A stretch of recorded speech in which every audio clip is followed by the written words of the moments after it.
Welcome to the Beyond the Burst podcast, your weekly deep dive into the gear that shapes the sounds. We're your hosts, Dave Lozon and Sean Finkler from Lozon Music in Canada. Each week, we'll be looking at the most exciting guitars, pedals, amps, and studio gear that crosses our path. Plus, real talk about the music industry and the stories behind the gear. Whether you're a bedroom shredder, touring pro, or gear nerd, just like us, you're in the right place. We've been making a proactive effort with the podcast and all the content. Yeah, we have. Absolutely. And we did do a podcast last week. We did. We did. So this week is episode 8. Episode 7, which was last week's episode, was too hot to air. Yeah, maybe we'll take a look at episode 7 down the road, sort of thing. It's kind of going to be the lost episode. Sometimes you have to self-edit, and we decide to keep moving on. Well, yeah. Maybe a little too hot for too hot to pod. Too hot to pod. But anyway, this week we're going to be diving into some of our favorite NAMM stories. So these are things that have happened to us, with us, in our presence. Right. So just to clarify for everyone who's listening, we're not talking about Vietnam. No. We're talking about the National Association of Music Merchants, which is a trade organization that we're all a part of here in the music business. And specifically about the trade show, the Winter Trade Show, because there are other ones. And the Winter Trade Show is in Anaheim, California in January. It's the only one we go to. It's the only one we go to. There are other events, but this is the big one. This is where you see everyone from the industry that you know. You meet up with your reps, you meet up with your friends. And it's always a good event. We have lots of fun. Lots of things happen. It lasts about, in our minds, about 5 minutes. It's very quick because you're going, you're walking, you're doing lots of stuff. So it's a fun event, but it's a busy event. It's very busy. And, it's gotten progressively longer, too. I think that, I've been going to NAMM with the exception of a couple of years, but I've been going since I was a kid, since I was like 12 years old. And so the show was always Thursday, Friday, Saturday, Sunday. And I used to go Thursday, Friday, Saturday all the time. We would leave on Sunday. But now, with the pre-events and everything, we end up going down. What do we go down on the Monday night or the Tuesday? 6 days, 7 days, yeah. It's almost a full week. Almost a full week, yeah. But that's also to make sure that we get there, because there was the whole, Air Canada, Rouge, or whatever. Let's talk about that. Let's talk about Air Canada for a little bit. There was one year I remember, I think it was like almost a 24-hour experience just getting there. And I remember seeing because this is the place we stay is basically across from Disneyland. And were we staying there that year? I don't know if it was that place, but it was close to. I just remember across seeing, the street from it, because it was delirious, right? The Tiny Land's 24 hours, and I remember seeing like Mickey Mouse, and it was just like it felt psychedelic at that point. It's like we're actually here.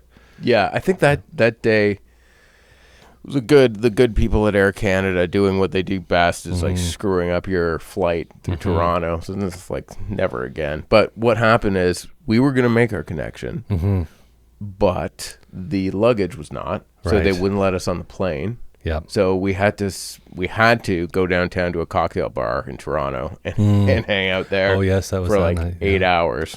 That we made the best of our time, didn't we? We did. We always try to make the best of our time. That's important. I mean, it is. You're on the job.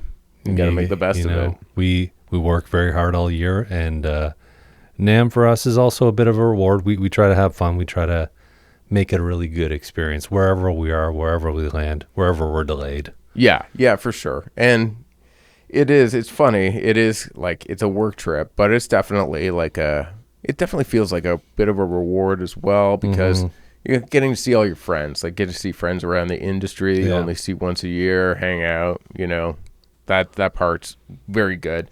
But of course the main part is the business that you do, like decisions you would make, things you think about, plans for the next year. it all really comes together that time. I hope we're able to travel to the U.S. in January. Well, I guess we'll see where we're at that point. Yeah. Let's talk about so some of the things that we've seen along the way. You walk the show floor, and this is this is at the Anaheim Convention Center. It's a huge space, absolutely massive space. A lot of stuff in there, a lot of vendors, some legit, some not legit, but most legit. And you see a lot of people. And I'm thinking back to, I remember seeing Steve Lukather the one year. And, this is not necessarily a place where, as a musician, as someone with some fame, you're going to want to walk around too much. No, it's not. Because when we saw him, and I think we saw him just before maybe this like circle formed around him, the mauling, right? Just like, oh, there's Steve Lukather, and then the people just like, it's like a wave of them just like surrounding him. Yeah, and he's just trying to walk to the Ernie Ball booth, whatever. That's what he does every year, and he's trying to get there, right? Yeah, and I remember a guy was singing at him. He's like, Steve, and he started singing at him. And he's like, he was trying to make some like, me from this thing, in 1986 or whatever. And I'm sure Steve was like, just got to get to the deadline here. He kept walking. I remember this guy. Steve's walking. This guy's walking backwards in front of him, singing some song he's pitching to him or something. Like, it's a little, oh man. Felt bad for everyone involved in that, to be honest. Yeah, so I remember Jimmy Page was supposed to come one year, and I remember thinking to myself, this was at the Fender dealer event, even though these are kind of a select, it's dealers and whatnot, this is not a place where I would walk around as Jimmy Page. Like, he probably gets recognized in Istanbul, you know what I mean? Yeah, sure. Let alone at NAMM. Yeah. So, now, we see a lot of celebrities, and there's some musicians, and, a lot of people go to this show. But I'm also thinking back to a memory of this guy. We met him, I think, at the airport, and he came up to us and started talking, and he was talking about, I'm a songwriter, I'm a playwright, or I'm a film guy. He was a triple threat. He was a triple threat. Yeah. He was a triple threat, and we heard all about it at the we're trying to have breakfast at LAX, right? And you never know, right? You never know what people, we were friendly with the guy. It's just he's, told us a lot of information about a lot of projects he's working on. He could have been writing the next season of Lost, and we wouldn't have known, right? Or sure. Whatever it is, right? Sure, yeah. So he talked a lot, and I think our meters were up, and we were thinking, this guy, some of this doesn't seem real. So after that experience, we kind of had a laugh, and the guy went away and said, yeah, like, this guy's triple threat. I don't know about that. Another guy came up to us, and you were wearing a Reverb shirt at the time. Yes, that's right. I was wearing a Reverb shirt, and the guy came up to me, and he said, hey, is that your company? Yeah. No. Be nice. No. Yeah, it would have been nice. How many billions they sold that for. Yeah. Smart guy, David, can't remember his last name. Not Lozon? Not Lozon, no. And but I just explained to this guy that, no, Reverb's not my company. And he was like, oh, I got some gear, or maybe I want to sell. Right. And I was just like, oh boy. For some reason, I was like, I'm like, oh, what is it you do? You have a store? Or he's like, oh, I'm a producer, engineer. Yeah, I think we both looked at each other like, oh, another producer. And what else does he do, right? He's a playwright as well. Yeah. The producer. Right. So we had a little conversation with him, just friendly, but like, it's just, you'd been accosted by this guy beforehand. So this guy was walking into, we're a little, little gun shy here. Anyway, this gentleman, older gentleman, and he walks away after. And I was like, I just recognize I think he said, my name is Eddie. Oh, my name is Eddie. Yeah. That's right. He did say, Eddie, what's your name? Eddie. Yeah. Just no last name. Mm-hmm. And then, we thought about Eddie it after. Who, yeah, Eddie who. I was like, because he looks familiar. Yeah. And turns out it was Eddie Kramer. Yeah. About as legitimate as you can be, really. And I think he sat like a row behind us on the plane, too, which was kind of funny. But you just never know, right? You can run into someone who is pretty interesting either way. Maybe they're legitimate or just having a little fun with you. Yeah. We've definitely talked to a lot of people specifically around that show that are probably having some fun. Yeah. But there's a lot of Absolutely. legitimate people too. Well, and a big part of so the experience for us and for a lot of people, it's going from lobby to lobby. And so the hotel lobbies are kind of like where things are happening, right? You've got in between them, there's kind of like stage set up. Part of the NAMM stuff is set up in between. But you go from lobby to lobby, and there's different things happening in each lobby. So musical acts, drinks. There's always lots of drinks, but there's always some kind of funny, interesting things happening in those lobbies because they go pretty late sometimes. Yeah, and they're packed. They used to be so packed. So maybe less packed last year. I wonder if this year the attendance, global attendance, international attendance, I'm sure is not going to be quite what it was. Yeah, we'll see. We'll see. Maybe. Who knows? But yeah, they're pretty packed, and it's kind of like how much can you stomach one lobby until you start to not be able to take it, and Right. then you go across the street. Yeah, Just and- freshen the scenery. And sometimes you see though, there's been times where it's like the band on stage, you never heard them or whatever, and they're actually pretty good. For sure. Like the caliber can be pretty high too, for the most part. Sometimes, Dave doesn't always like the bro country element, so sometimes when he comes across that's we got to move him. We got to move him to another lobby. you had to move me out. That's right. Yeah. What was that guy? Elvis something. Elvis. Not some great. some bro country. So Anyway, yeah. Sue me. I don't like bro country. Yeah. Not into it. thinking about the lobby, I'm also thinking about when we were at that Powers Electric event. So we were up at this really nice event. It was in the lobby. Basically, you go up the elevators, and they had rented this suite. It was a really nice presentation. Had a great time there, and I had a couple drinks. There's always we're having a little bit of fun, right? This is when we were at. They were showing us the Powers guitars. For the first time, Right. Yeah, love Yeah. the guitars, obviously. Yeah. That was a cool thing, private kind of thing. Yeah.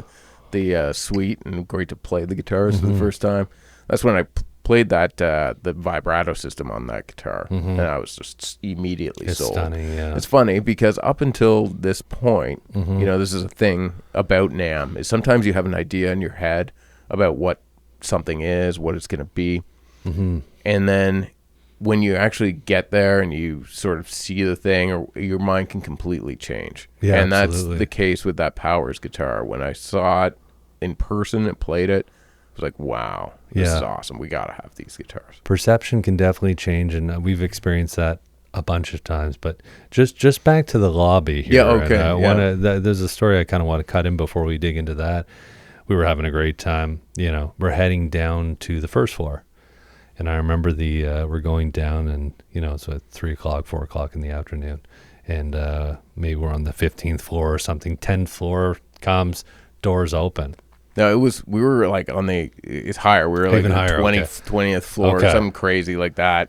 And I think where this happened was maybe like the 18th floor. Okay. So there was still a lot of floors to go. Time lost all meaning at this moment, but this gentleman walks in, and his fly's undone, which is it's normal. But he had a white T-shirt on, and his white T-shirt was being pulled out through his fly. Yeah, it wasn't like just undone, open a little bit. It No. was like just a gaping, like his shirt's coming through. It was like it's really, really wide open. And I felt it necessary to tell him. I had to tell him because I felt, this guy could be walking around the rest of the day. I would appreciate that if Me I was, too. my shirt's coming out of my fly. So somebody tell me, please. And so I turned over and I said, you're flying low. And he just looked at me kind of dead eye and said, yep. And then I think you piped in next too. I did. I just said zip zip, and he said, yep. And see, he didn't address the issue at all. Yeah, we were just Either- trying to help the guy. you Yeah, know? totally. He didn't address it by changing the situation or verbally or anything other than the yep. Yeah. So it was just kind of odd. Yeah, it's like one of those times where you're not supposed to laugh, but you Right. can't help it. So now we're at floor, say 16, and we've got to get down to the first floor. And we're trying not to laugh because of the response, but it didn't work. we both kind of gave up not trying. Completely gave up on like even appearing to be sane people because we were just laughing so hard. Poor guy. I remember, I think the doors open at like the 6th floor, other people gone on. We were just like absolutely bawling, crying from laughing so hard. Anyway, it was awkward for everyone. You know, elevators are always weird. You kind of try to just get to the bottom without saying anything. Sure. But this was the longest, however many floors we've ever been through. Yeah, oh, for sure. Back to what you were saying about perception changes at NAMM, which is a big part of why we go. I'm thinking also back to us getting into Novo guitars. So our perception of them, and then visiting NAMM and seeing them at NAMM, and how much that changed when we picked up the guitars. Yeah, you know, pretty much every year there's someone who's going to call and say, can we get together at NAMM? I really like to show you our guitars. Really like for you guys to be a dealer. Yeah. Right. And, you know, you're not always necessarily thinking like, I need a new guitar line. You know, it's like, oh, the last thing I need is another guitar line. Like, man. But we took the meeting with them anyway, and we went to, when we saw the guitars in person, we were pretty much instantly sold on it at that point. We're like, oh, these are really great. They were, and it was good. That's just another reason to go, right? You pick something up and it changes your perception of that line, and instantly we were kind of in love with those guitars. So yeah. Hence the reason we do them so often. I also remember running into Mike Fuller at the Full Tone booth. Now, Mike Fuller, bit of a contentious character in the industry. Yeah, Mike, you know, we started, like, I think I've told this story before, we started selling Full Tone in the mid-90s, like really early. And Mike was just operating out of his garage, I think, at that point. So I've known Mike a long time. Like, we were one of his, I think, the first dealer in Canada. And so we have some good history like that. And then his company got a lot bigger. And, you know, we didn't have the same close relationship at that point, like towards the end of when he had it. He's can be a divisive character, so I think maybe we went into it talking to him like, we're gonna see what this is gonna be like. Because you know, actually, after all the years, like since the '90s, I never talked to Mike. So I don't think he goes to NAMM. I never right? Full Tone was never at their shows. I never, not that I ever talked to him. I never met him in person. Yeah. So went and introduced myself, and we were kind of expecting like, I don't know we don't know what we're gonna get, sort of thing. But he was the nicest guy in the world, right? He was very nice. It was nice speaking with him, and he remembered us, and you know. Yeah.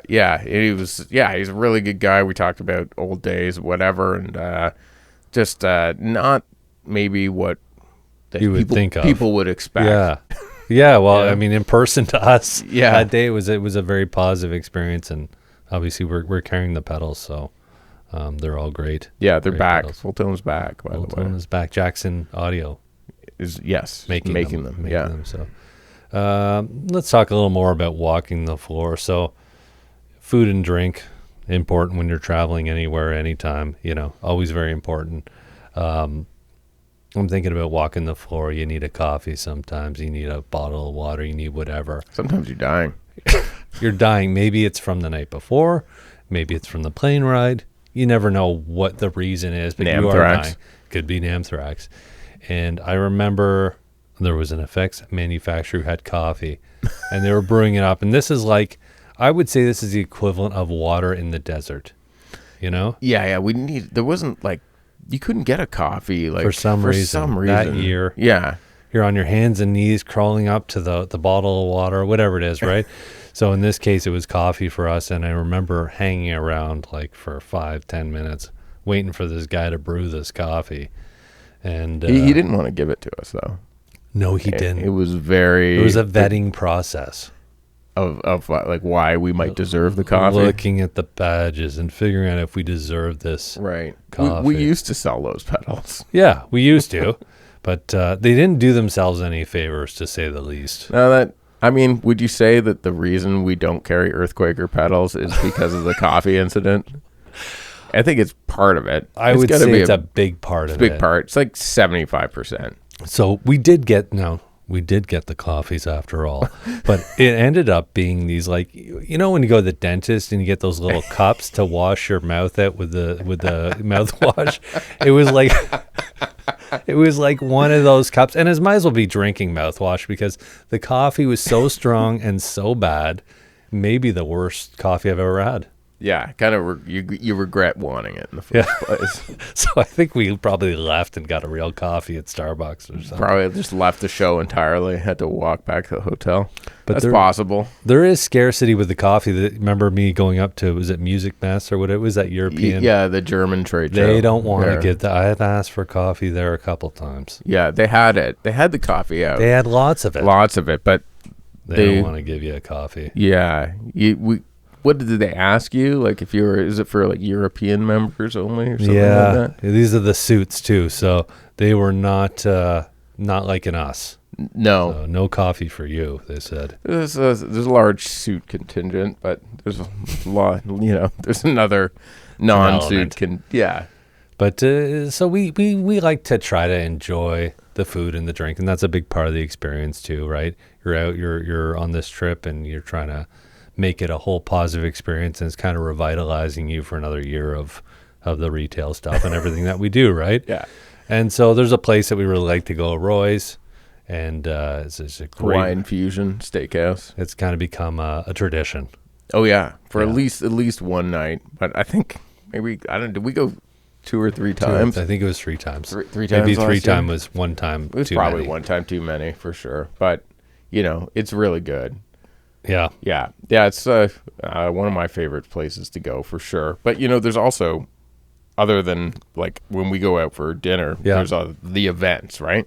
Right. So sometimes there's a free dinner. It's not dealer events. Not at Roy's, but no. I'll say just shout out to Martin Guitar Company. Yeah, let's talk about some of the best. The best. So Martin is at the top. The Martin dinner is at that Disney restaurant that we went to with the bread. The best bread. It's an Italian restaurant. I wish I could remember the name of it. But it was. It's like next level. And the Martin dinner is like beautiful spread, great food, great restaurant, great atmosphere, everything very classy, top notch. But the best event. It's a sign of your success with any of these.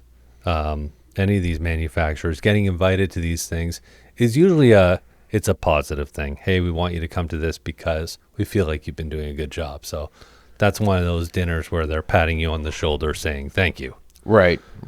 Or they're saying someone else couldn't make it, so I got you a last minute. That may have been what we got last year. But so that is one of the great events. I'm also thinking of the Taylor Catch event. Taylor Catch event is great. It's more of a... Oh, there was food.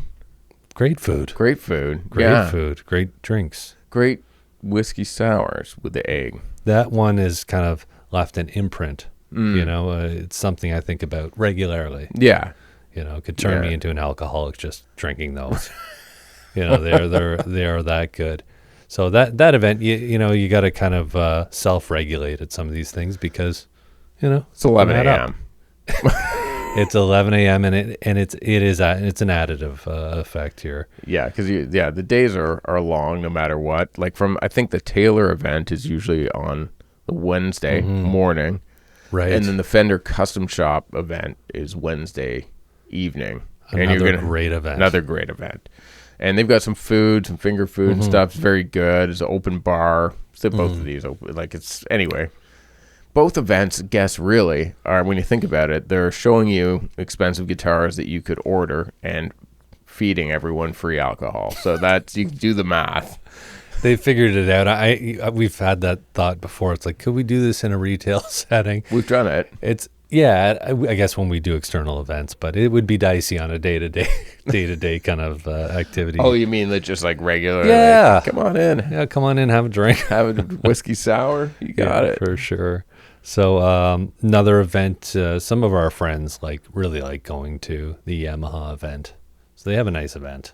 They have, I guess, I went one year. Yes. And it is a nice spread, very nice spread, but there's no amount of free food that's going to get me to sit through talking about Yamaha sales awards. Right. I guess. Even it's not just... The sales awards events in general it can be tough. Can you clap your hands and hold a napkin of shrimp at the same time?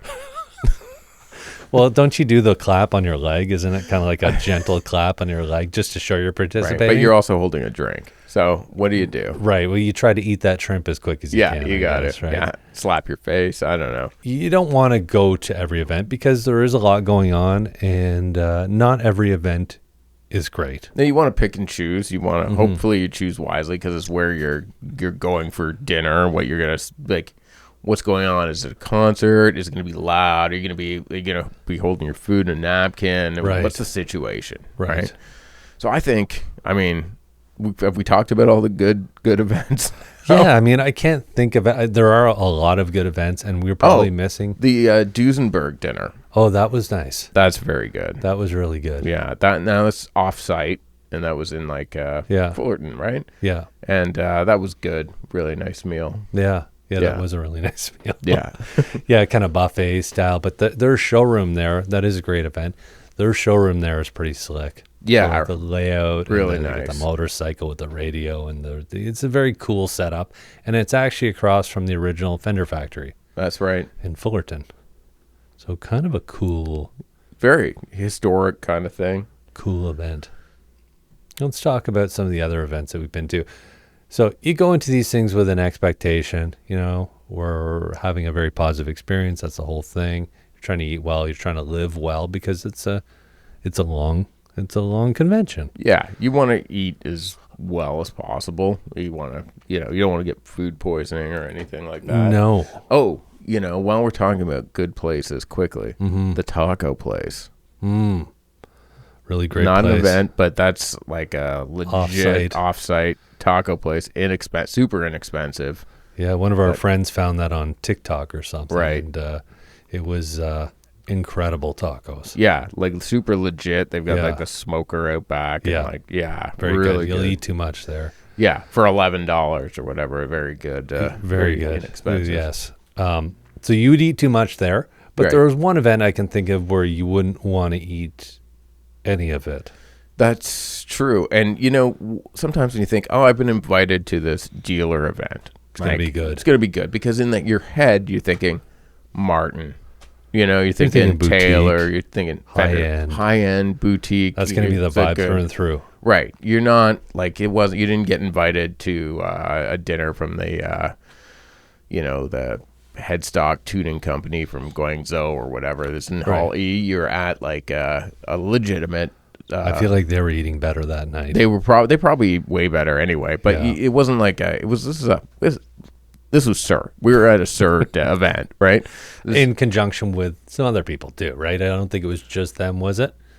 No, that's right. Maybe Ibanez was involved. So I don't know if we can blame Ibanez. We should blame Ibanez too. Yeah, it was 50-50. And then maybe there was someone else who might, if we can't think of it, you're going to escape. They escaped the blame game here. Lucky. But it was like a dinner. Yes. But it was also a concert. So it was kind of in a theater. Nice theater. I remember the theater was nice. Nice theater, but they served food. And what I learned something new that day, which was I didn't realize you could get salad in a can. It was some of the worst food I think I've ever had. You take like Chef Boyardee spaghetti. Yeah. And you put it with like take the salt out. Yeah. Remove the salt. And then add like a Caesar salad in a can that was packed 20 years ago. Like this is out of someone's bunker or something like that, This is like rations. It did feel like what they call them MREs, the military food. I mean, this is even worse than that. I remember being particularly hungry, and then I remember that salad showed up, and I thought, okay, we got it. Like the clock is ticking. I got maybe half an hour. We got to get out of here. And I think we left soon after. I know I did. Yeah, we left. You, me, and Dave. Shout out Dave at Guitar Works.